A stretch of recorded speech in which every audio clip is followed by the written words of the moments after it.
السلام علیکم ورحمۃ اللہ وبرکاتہ۔ 100 سوال میں خوش آمدید۔ ایک بہن نے سوال پوچھا ہے کہ میں نماز پڑھنے لگی، میں نے اپنا جوڑا نیچے کی طرف بنایا، میرے بال گردن کے ساتھ لگے ہوئے تھے تو وہاں کی معلمہ نے مجھے بتایا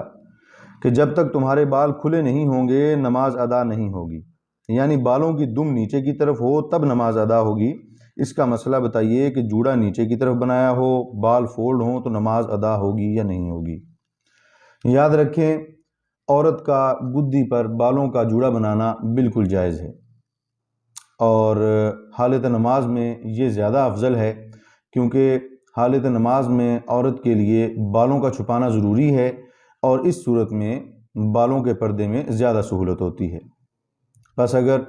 خاتون کے سر کے بالوں کا چوتھائی حصہ نماز کے دوران ظاہر ہو گیا تو اس کی نماز ہی درست نہ ہوگی، لہذا